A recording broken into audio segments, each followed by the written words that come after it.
ఇప్పుడే మా పార్టీ నాయకులు, ప్రజాప్రతినిధులు, బీసీ, ఎస్సీ, ఎస్టీ మైనార్టీ ప్రజాప్రతినిధులు మాట్లాడడం జరిగింది.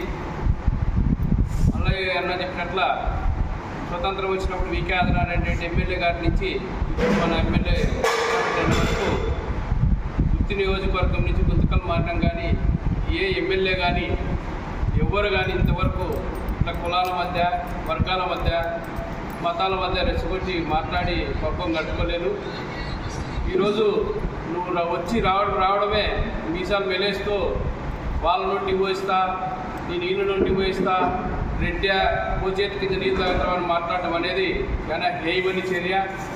ప్రజలు మెప్పించుకొని ఓట్లు అడిగి మెప్పు పొంది కానీ ఇలా దౌర్జన్యాలు చేస్తే, ఇంకో రకంగా మాట్లాడితే ఇక్కడ కానీ ఎవరు ఊరుకోండే పరిస్థితి లేదు. కానీ ఈరోజు నేను పోలీస్ స్టేషన్ మెట్లెక్క నేను అంటుండవు, దోపిడీ కానీ, దొంగతనాలు కానీ, దౌర్జన్యాలు చేసి రిగ్గింగ్ చేసిన ఖచ్చితంగా పోలీస్ స్టేషన్కి పోవాల్సి ఉంటే చట్టం చేస్తుంది. నేనైనా, నువ్వైనా, ఎవరైనా, ఏ ప్రజాప్రతినిధులైనా ఈరోజు చూస్తున్నాం. కేజ్రీవాల్ కానివ్వండి, ఈ పెద్దోళ్ళంతా, ముఖ్యమంత్రులంతా, ప్రధానమంత్రులు, మాజీలు జైల్లో పోవడం జరిగింది. అంటే నువ్వు ఏదైనా రాజ్యాంగం సపరేట్గా నువ్వేమైనా రాసి పెట్టినావా? నీ రాజ్యాంగం ప్రకారంగా నీ జైలు పోనినంటే ఏం చేసినా చెల్లుతుంది అనుకుంటావేమో. అదంతా ఏం చెల్లదు. నువ్వు రాజ్యాంగబద్ధంగానే ఉండు, నువ్వు ప్రజల మొక్కు పొందు. అంతేగాని ఏదో ఒక వర్గాన్ని రెచ్చగొట్టి, ఇంకొక యువకులను రెచ్చగొట్టి పబ్బం కట్టుకుంటామంటే అవతల కానీ నాణ్యానికి రెండు వైపులా ఉన్నట్లే యువతలు కానీ ఎవరు చూస్తూ ఊరుకోరు. ఏ దానికైనా ఒక హద్దు అనేది ఉంటుంది. హద్దు మీద మాట్లాడితే మా నాయకులు, మా వాళ్ళు, ఇప్పుడు మేము అధికారంలో ఉన్నాం, మేము చేయాలనుకుంటే ఏమైనా చేస్తాం. కానీ అది మా సంస్కృతి కాదు. మా జగన్మోహన్ రెడ్డి ముఖ్యమంత్రి కానివ్వండి, ఇప్పుడున్న మా ఎమ్మెల్యే వెంకటరామరెడ్డి గారు కానివ్వండి, ఎప్పుడు కానీ ఆ హింసా మార్గాన్ని వద్దనే చెప్పినాడు. కానీ ఈరోజు మా ఎమ్మెల్యే గారు అధికారంలోకి వచ్చినాక 5 నెలల నుంచి తొండపాడు కానివ్వండి, బొజ్జేపల్లి కానివ్వండి, ఏ గ్రామంలో కానీ ఒక్క హింసాత్మక ఘటన జరగలేదు. అందరూ ప్రశాంతంగా ఉన్నారు. కొట్లాట్లు కానీ లేకపోతే ఫ్యాక్షన్ కానీ పెంచి పోషించింది లేదు. అట్లా అనుకుంటే ఇంతకుముందు అనేవాళ్ళు వెంకటరామరెడ్డికి మీసాలు ఉన్నాయి, దౌర్జన్యపరుడని. ఇప్పుడు ప్రజలంతా ఏమనుకుంటున్నారో, నువ్వు బయటకు వచ్చిను ఎంత నిజాయితీ పడి, ఎంత శాంతియుతంగా ఆయన ఆకారంలో రౌద్రంగా ఉండొచ్చు. కానీ మనసు చాలా వినలాంటిది.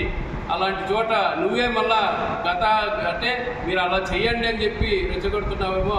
ఆ సంస్కృతి లేదు, మా ముఖ్యమంత్రికి లేదు, మా ఎమ్మెల్యేకి లేదు. కాబట్టి ఇప్పటికైనా మేము చెప్తున్నావు, నువ్వు ఏ రకంగా సీటు తెచ్చుకున్నావో మీ వాళ్ళే చెప్పినా. నిన్న తెలుగుదేశం వాళ్ళు గుత్తకల్లో కానీ, అనంతపురంలో కానీ ఏం చేస్తున్నారు? మీ గురించి పేకాట మంత్రి, లేకపోతే మీరు మద్యం ద్వారా అప్పాయించినారని మీ మనింది కాదు. నిన్న మొన్న పేకాట మంది మాకొద్దు, లేకుంటే మీ సంస్కృతి మాకొద్దు అని వాళ్ళు చెప్పినారు. కానీ మీ తెలుగుదేశంలో ఉన్న వాళ్ళను నువ్వు సర్ది చెప్పుకొని వాళ్ళ సఖ్యతగా ఉండు. మేము రెడీగా ఉన్నాము, అన్నిటికీ సిద్ధంగా ఉన్నాం. ఏ దానికైనా మేము ప్రజాస్వామ్యంగా ప్రజల్లో మెప్పు పొందినాం.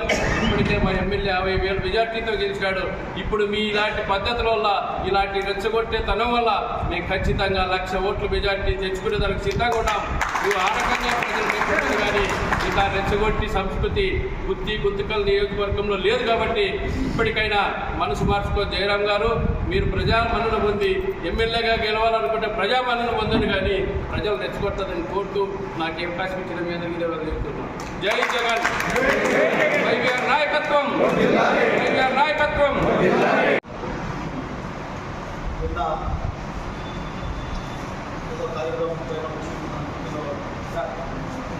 సర్పంచ్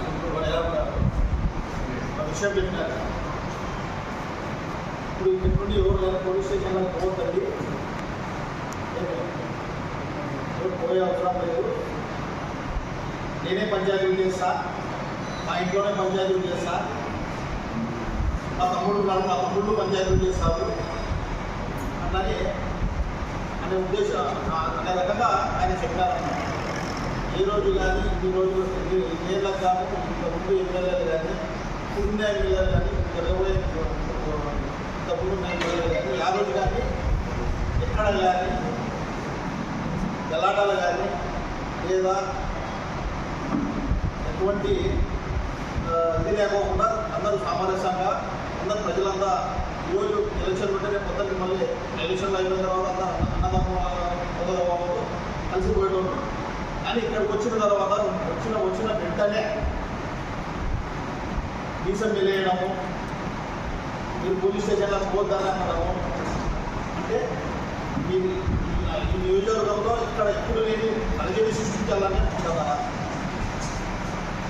ఇంకో విషయం, మా మైనార్టీకి ఎన్నో రకంగా మా ఎమ్మెల్యే గారు ఏది అడిగినా కానీ మదరసాలకు కానీ ఈద్గాలకు కానీ మసీదులకు కానీ ఏదైనా కానీ ఎప్పుడైనా కానీ ఇప్పుడు అంత రాజు అన్న ఈ ముందు కలిసినట్టే చేసిన వ్యక్తి మా వైఎస్ వెంకటరామరెడ్డి గారు.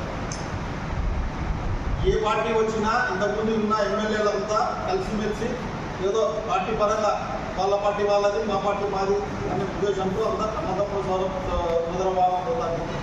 ఈయన వచ్చిన తర్వాత గలాటలు పెట్టాలనే ఉద్దేశంతో మంచి మన అనంతపురం జిల్లాలో ఉండకల నియోజకవర్గం చాలా పీస్ఫుల్ నియోజకవర్గం.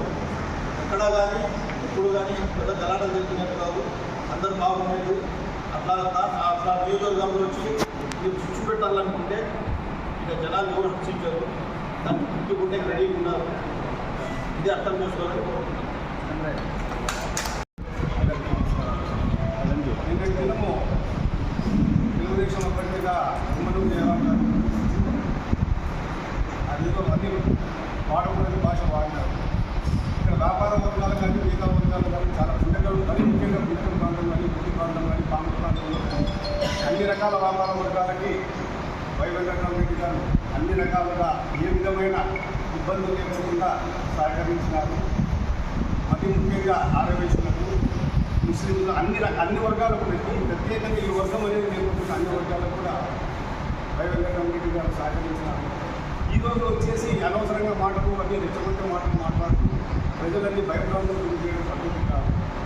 ముందు మీరు వచ్చినారు, ఏమిటి వచ్చినారు, ఎలక్షన్ తీసుకోవడానికి వచ్చినారు. ఎలక్షన్ చేసుకోండి, ఓటుని ఏ విధంగా మీరు ఆర్పించాలంటే ఆర్పించి ఓటుగా గెలిచండి. మీకు వృద్ధి చేసుకోండి, అంతేగాని ఇష్టానుసారంగా మాట్లాడి ప్రజలన్నీ వ్యాపార వర్గాలని ప్రకారం బాగలేదు. దయచేసి మీరు ఈ విధంగా మాట్లాడటం బాగలేదు.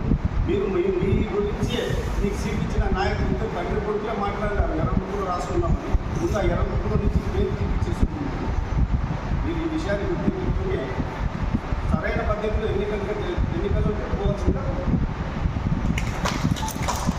అభిమానిని కాదు, నిన్న దినం మీ కార్యకర్తలే జయరాం గారు ఎలాంటిది మీ విజయస్వరూపంలో కూడా మీ కార్యకర్తలే పూర్తిగా సందులో ప్లేకార్డు పెట్టుకొని కూడా చెప్పడం జరిగింది. అక్కడ నీకు సంబంధించిన వాళ్ళు నీ భోజనం కిందిలా తాగారే కదా, కానీ ఇక్కడ ప్రతి ఎస్సీ ఎస్టీ పీటీ మైనార్టీ వాళ్ళు అందరూ కూడా స్వయం శక్తిపై ఒక ప్రభుత్వ పథకాలు తప్ప ఎవరికైనా కూడా నీళ్ళు తాగలేదు. అది నువ్వు ఫస్ట్ గుర్తెరుగు. అంతేకాదు నేను వచ్చాను, ఎవరు కానీ పోలీస్ స్టేషన్ వెళ్ళొద్దండి, ఎవరైనా ఎలాంటి దానికి పోద్దని నేను ఉండాలని చెప్పు. స్వతంత్రం వచ్చిందండి. ఇక్కడ ఏం స్వతంత్రం వచ్చిందో మాకు తెలియదు. ఏమి ఇక్కడ ఒక పీస్ఫుల్గా ఉన్న ఒక నియోజకవర్గంలో స్వతంత్రం రావడం ఏమి నువ్వు తెచ్చిన స్వతంత్రమే కాదు. ఇక్కడ మా పోయిన ప్రజాప్రతినిధులు ఇక్కడ వాళ్ళు చేసిన సేవ, వాళ్ళు చేసిన పరిపాలన ఇక్కడ నీకు పీస్ఫుల్గా ఉంది తప్ప నువ్వు చేసింది ఏమి లేదు. నువ్వు వచ్చి ఈరోజు ఏదో డిస్టర్బ్ చేస్తే ఇక్కడ ఎవరు మా ప్రజలు హర్షించరు. మళ్ళా తిరిగి నీకు తోక నీ ముట్టాబయట ఎవరు భయపడరు. నీ తోక కూడా సున్నం పెట్టిన ఖచ్చితంగా రాయడం జరుగుతుంది. ఇక్కడ భయపడే పరిస్థితి లేదు. ఇక్కడ మీసం వెళ్ళేస్తే ఇక్కడ మీసాల వాళ్ళు దండి ఉన్నారు. మా ఎమ్మెల్యే మీసం వెళ్ళేస్తే నువ్వు ఈ పరిపాలనలో ఈ దరిదాపుల్లో నిలబడవు. ఒకటే గుర్తుపెట్టుకో జయరాం గారు, ఇక్కడ బీసీలు కానీ మేమంతా కూడా సోదరభావంతో పనిచేస్తున్నాం. ఇక్కడ ఒక వాల్మీకి కానీ ఒక బీసీలు అనేక కులాలు ఉన్నారు. బీసీల్లో ఎస్సీలు ఎస్టీ మైనార్టీ వాళ్ళు కూడా సోదరభావంతో ఇక్కడ మేమంతా వెళ్తున్నాము. నువ్వు వచ్చి చిచ్చు పెట్టి మా మధ్య చిచ్చు పెట్టే ప్రయత్నం చేస్తే నువ్వు చాలా ఇబ్బందులు పడకూడాల్సిన పరిస్థితి వస్తుంది. కాబట్టి ఇక్కడైనా మానుకొని నువ్వు ఏదైనా నీకు టికెట్ తెలుగుదేశం ప్రభుత్వం టికెట్ ఇచ్చి ఉంటే నువ్వు ఏదైనా ఇక్కడ ఏదైనా మంచి చేయాలనుకుంటే నువ్వు ప్రజాభిమానం చూడగలగాలి. కానీ ప్రజలకు చిచ్చు పెట్టి ఈ విధంగా లబ్ధి పొందాలని చూస్తే ఎవరు కూడా రక్షించదు. మేమంతా కూడా తిప్పి నీకు ఏ విధంగా నీకు గుణపాఠం చెప్పాలో అదే గుణపాఠం మా వృత్తి కానీ కామెడీ కానీ గుంటగా నియోజకవర్గంలో ప్రజలు రెడీగా ఉంటారు అని చెప్పి మేము సభలో చెప్తున్నాము. మరొక మాట, మా వెంకటరామరెడ్డి విషయంలో ఏ రోజు కూడా 5 సంవత్సరాల పరిపాలనలో ఏ ఒక్కరిని కూడా డిస్టర్బ్ చేసింది లేదు. ఎందుకంటే ఇక్కడ ఫ్రాక్షన్ గ్రామాల్లో కూడా ఈరోజు సుఖ సంతోషంలో ఉన్నట్టే ప్రతి ఒక్కరు మాకు కూడా తెలియపరిచాడు. ఎక్కడ గలాట్లు పెట్టుకోదండి, మీ కుటుంబాలు డిస్టర్బ్ అయితే మీ పిల్లలు డిస్టర్బ్ అవుతారు కాబట్టి మీరు ఎవరు పెట్టుకోకండి, సామరస్యం ఉండాలని చెప్పి పోలీస్ వ్యవస్థ కూడా రాజీ చేసుకోకండి అని చెప్పి చెప్పాడే కానీ ఎక్కడెక్కడ టీడీపీని నిర్బంధించండి, టీడీపీని అనాక్రాంతంగా చేయండి అని చెప్పి చెప్పిన దాఖలాలు ఎక్కడ లేవు. కావాలంటే నువ్వు రికార్డు పరిశీలించుకో అని చెప్పి జయరంగా హెచ్చరిస్తూ ఇప్పటికైనా నువ్వు మానుకొని ఈ కార్యక్రమం ఈ అసత్య ప్రకల్పాలు పక్కదని చెప్పి మేము హెచ్చరిస్తున్నాం. అంతేకాదు జయరాం గారు ఒకటి బాగా చెప్తున్నాం, ఈరోజు బీసీలుగా మేము కూడా బీసీలు చెప్తున్నాము. బీసీల్లో ఎంత ఇది ఉందో మీకు అందరికీ తెలిసిన విషయమే. నువ్వు ఇక్కడ ఆ సంస్కృతి తీసుకొచ్చి కాదయా నువ్వు ఈరోజు చెప్తున్నావు. ముఖ్యంగా నిన్న జరిగిన టీడీపీ కార్యక్రమంలో తెలుగుదేశం పార్టీ అభ్యర్థి మాజీ మంత్రి గుమ్మనూరు జయరాం గారు ఒక ఫంక్షన్లో పాల్గొని ఇంటికి వచ్చి అక్కడ వేదికపై మాట్లాడడం మనందరికీ తెలిసిన విషయమే. ముఖ్యంగా ఆయన మాట్లాడడం తీరు, ఎవరు కానీ ఈ కాన్స్టిట్యున్సీలో ఎవరు మోచేతుల కింద నీళ్లు తాగకండి అని ఒక వర్డ్ చెప్పడం జరిగింది. అది ఎవరు మోచేతుల కింద నీళ్లు తాగడం జరిగిందయ్యా. ఇక్కడ ఎంతోమంది మహానుభావులు కూడా ఇక్కడ ఈ కాన్స్టిట్యున్సీలో ఎమ్మెల్యేలుగా చేశారు. ఏ ఎమ్మెల్యే కూడా వారి పరిధిలో వాళ్ళు ఈ కాన్స్టిట్యున్సీ అభివృద్ధి కూడా పాటుపడాలని తప్ప ఎవరిని కూడా ఎలాంటి అసాంఘిక కార్యకలాపాలు కానీ ఎలాంటి గ్రామాల్లో చిచ్చులు పెట్టడం కానీ ఏ కార్యక్రమాలు కూడా ఏ ఎమ్మెల్యే చేయలేదు. ఇంతకుముందు టీడీపీ ఎమ్మెల్యేలు గాలిగప్ప కానీ సాయినాథ్ గౌడ్ గారు కానీ జితేంద్ర గౌడ్ గారు కానీ అలాగే పోయిన పీరియడ్లో మా ఎమ్మెల్యే మా ప్రజాప్రతినిధి ఎమ్మెల్యే గారు వై వెంకటరమణ కానీ ఏ ఒక్క కార్యకర్తలు కానీ టీడీపీ కార్యకర్తలు కానీ ఎక్కడైనా ఒక పోలీస్ స్టేషన్లో ఒక అక్రమంగా కేసు పెట్టి ఎవరినైనా నిర్బంధించడం కానీ వాళ్ళు ఇబ్బంది పెట్టడం జరిగిందేమో ఒకసారి మేము ఫస్ట్ బాగా కనుక్కోని చెప్పి నేను జయరాం గారికి మేము పథకంతో చెప్తున్నాము. అంతేకాదు నువ్వు ఏదో అక్కడ ఆలూరులో సంస్కృతి తీసుకొచ్చి ఇక్కడ ఈ గుంతకల్ కాన్స్టిట్యున్సీలో పెడితే ఎవరు కూడా ఇక్కడ ప్రజలు హర్షించరు. ఇక్కడ ప్రతి ఒక్కరు కూడా ప్రభుత్వ పథకాలను ఆస్వాదిస్తున్నారు తప్ప ఏ ఎమ్మెల్యే మోచేతుల కింద కానీ ఏ ఎస్సీ ఎస్టీ బీసీలు ఏ ఎమ్మెల్యే చేతి కింద కానీ ఎవరి ద్వారా కానీ మోచేతుల కింద తాగలేదు. నువ్వేదో అక్కడ తెలియజేసుకుంటున్నాం. ఏది ఏమైనా కూడా ప్రశాంత వాతావరణంలోనే మా ఎమ్మెల్యే వెంకటరామరెడ్డి గారు ఎన్నికల సమరానికి మమ్మల్ని అందరినీ కూడా సమాయత్తం చేయడం జరిగింది. మీ మాదిరిగా ఉత్సవోపిస్తాం ఇంకోటి పోపిస్తాం అంటారంటే ఉత్సవోపించడానికి ఉత్సవం ఆ చేతులతో మేమే పోసుకుంటాం, మీరు వచ్చి పోపియాల్సిన అవసరం ఏం లేదు మాకు అట్టా చెప్పి కూడా తెలియజేసుకుంటున్నాం. మీ ఉత్సవం మీరే పోసుకోండి, మీ చేతులతో మీరే పోసుకోండి, మాకే చేతులు కాళ్ళు అన్నీ ఉంటాయి, మా ఉత్సవం మేము పోసుకునేదాన్ని మేమే సిద్ధంగా ఉంటాం. కాబట్టి రేపు రాబోయే రోజుల్లో ప్రశాంతమైన వాతావరణంలో ఎన్నికలు జరిగి ప్రజల మన్నలను చూడగొనాలని చెప్పేసి ఈ సభాముఖంగా తెలియజేసుకుంటూ ఈ అవకాశం ఇచ్చిన మీ అందరికీ మరోసారి ధన్యవాదాలు.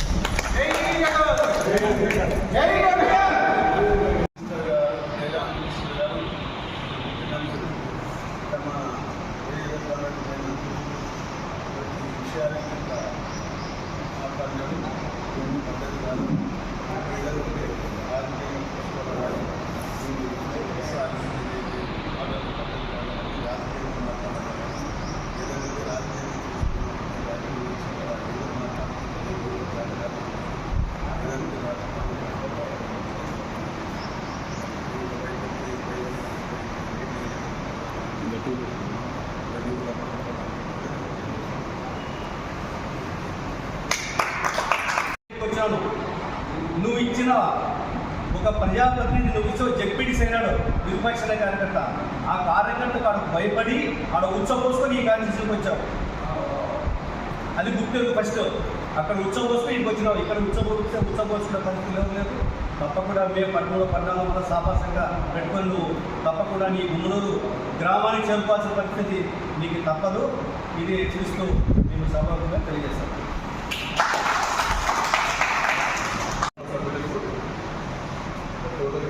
కార్యకర్తలకు మరియు పత్రికా సోదరులకు నమస్కారం. నిన్న కార్యక్రమంలో భాగంగా ఏదో కార్యక్రమంలో వచ్చి ఇక్కడ ఎక్కడ లేని సమస్యలన్నీ సృష్టించాలనే ఉద్దేశంతో ఇక్కడికి వచ్చి ఏదో ఉచ్చబోపిస్తా లేదా భయపడిస్తా లేదా రెడ్డి నీకు ఏదో భయం చూపిస్తా అంటే రెడ్డి అట్లాంటి వాడు కాదు నడిగారు కాదు. ఎప్పటికైనా అభివృద్ధి సంక్షేమము ఇంతగా కాన్స్టిట్యూషన్ బాగుండాలనే ఉద్దేశంతో ఏ రోజు కానీ ఏ గొడవలు లేకుండా ప్రతి ఒక్కరికి ప్రజలకి దగ్గరగా ఉంటుందా బాధలు కానీ సమస్యలు కానీ ఏదో దగ్గర ఉంటూ చూసుకున్నాడు. మీరు ఏదైనా ఉంటే కానీ పొలిటికల్ కాన్స్టిట్యూషన్ ఏం చేస్తారో చెప్పండి, కానీ అభివృద్ధిని ఏం చేస్తామో చెప్పండి, కానీ ఇదే గొడవలు పెట్టే పరిస్థితి, ఈ గొడవలు పెట్టే పరిస్థితికి రాకండి. ఇలాంటి గొడవలు పెట్టే పరిస్థితి అంటే చాలా కష్టం ఉంటుంది. ఇలాంటి గొడవలు పెట్టాలని దయచేసి ఏదైనా ఉన్నా కూడా మీరు ఏదైనా మీకు అభివృద్ధి ఏం చేస్తారని చెప్పండి. మా వెంకటరామపేట మా ఈ కాన్స్టిట్యూషన్ 15 సంవత్సరాల నుంచి మాకు ఎంతో చేసినట్టు ఈ రోజు మాకు వెంకటరామపేట ఉండగా మాకు ఈరోజు కాన్స్టిట్యూషన్ ఏ గొడవలు కానీ ఏ సమస్యలు కానీ ఇందాక మా వదైనా చెప్పినట్లు ఏ సమస్యలు కానీ ఎవరైనా చిన్న చిన్న గొడవలు ఇచ్చినాయా వద్దయా ఇలా గొడవలు చేసుకుంటుందండి. మన మీద అంతా మంచిగా ఉండాలా సామరస్యం ఉండే కానీ చెప్తాడు. ఏది కానీ మా వెంకటరామపేట ఏ రోజు కానీ ప్రోత్సహించే పరిస్థితి లేదు. అలాంటి గొడవలు ప్రోత్సహించాడు. నెక్స్ట్ రాబో కాలంలో కూడా మరొకసారి వైగారిని గెలిపించుకొని జగన్ సార్ని సీఎంగా చేసుకుంటాము. మేము అదే పనిలో ఉంటాము. మీకు ఏ కార్యక్రమం చేసే జగన్ కాంగ్రెస్ ఏం చేసి మీకు చెప్తాం, కానీ ఇట్లా గొడవలు ఇలాంటి విషయంలో మేము ఏ రోజు ముందుకు పోము. మా వెంకటరామరెడ్డిని ఏ రోజు